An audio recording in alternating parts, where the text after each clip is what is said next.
ان پر جوابی حملہ کرے گا تو یہ تیزی سے اپنے بیوی بچوں تک پہنچیں گے کہ یہ دشمن سے محفوظ رہیں۔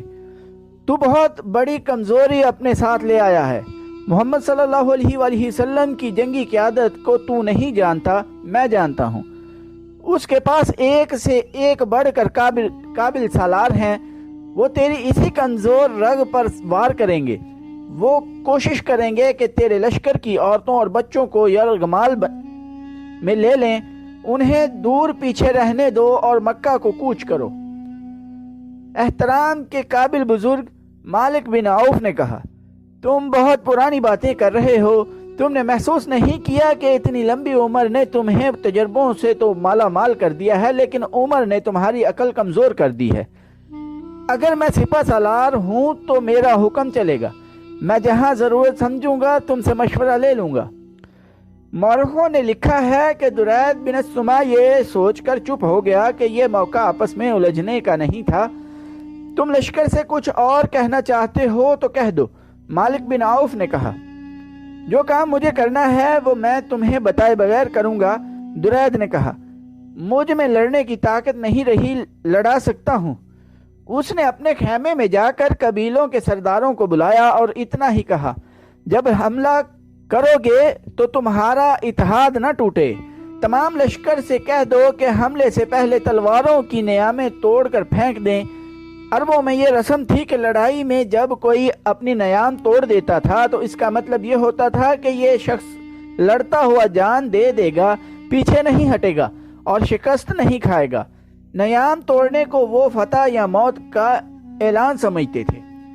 کسی بھی تاریخ میں ایسا اشارہ نہیں ملتا کہ درید بن السما نے قبیلوں کے سرداروں سے کہا ہو کہ وہ اپنے اہل و عیال کو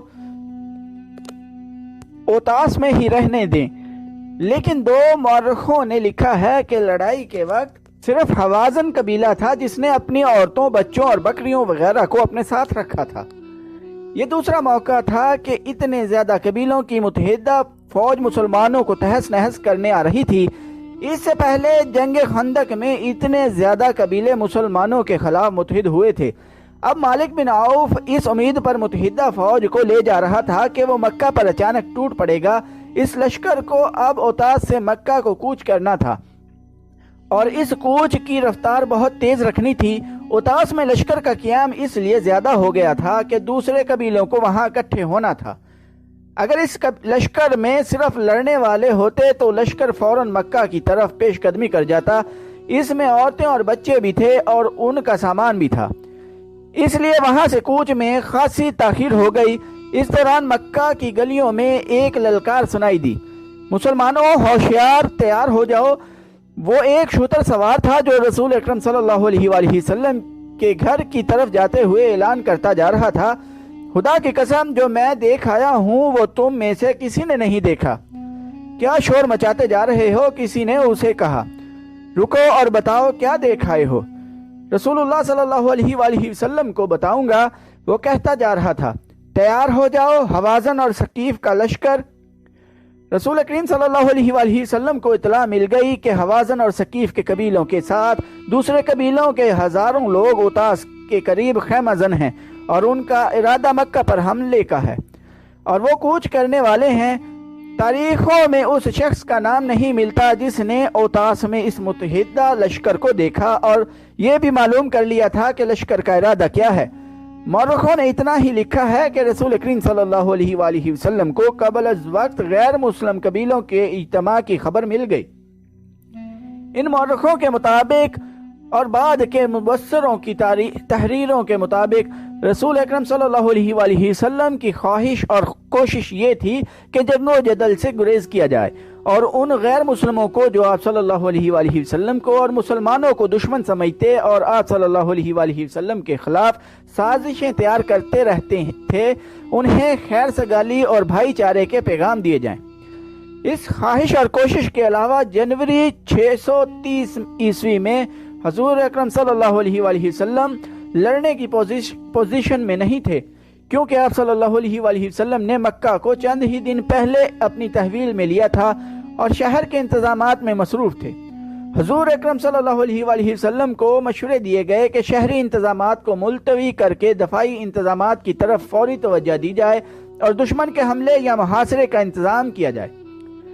رسول اللہ صلی اللہ علیہ وآلہ وسلم نے مشورہ دینے والوں سے یہ کہہ کر ان کا مشورہ مسترد کر دیا کہ ہم یہاں دفاعی مورچے بنا کر ان میں بیٹھ جائیں، اور جب دشمن کو خبر ملے کہ ہم بیدار ہیں اور قلعہ بند ہو گئے ہیں تو دشمن مکہ سے کچھ اور خیمہ زن ہو کر اس انتظام میں تیار بیٹھ جائیں کہ ہم دفاع میں ذرا سی بھی کوتاہی کریں اور وہ شہر کو محاصرے میں لے لے یا سیدھی یلغار کر دے تو یہ دشمن کو دعوت دینے والی بات ہوگی کہ مسلسل خطرہ بن کر ہمارے سروں پر بیٹھا رہے۔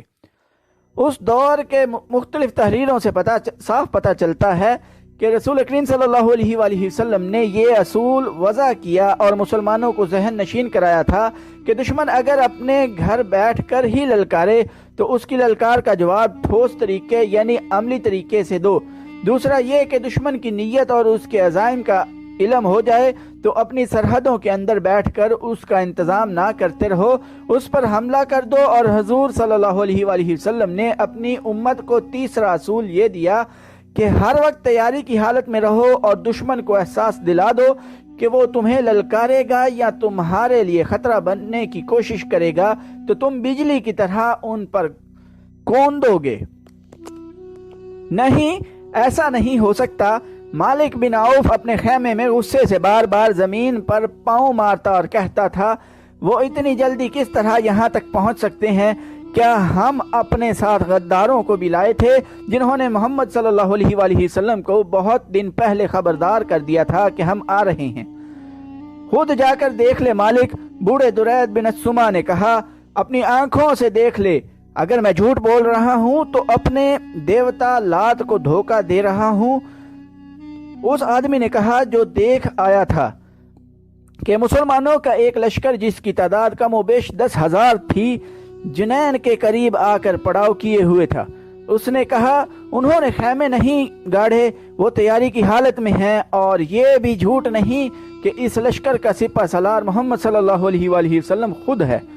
مالک بن عوف غصے سے باولا ہوا جا رہا تھا۔ وہ مسلمانوں پر اچانک ٹوٹ پڑنے چلا تھا۔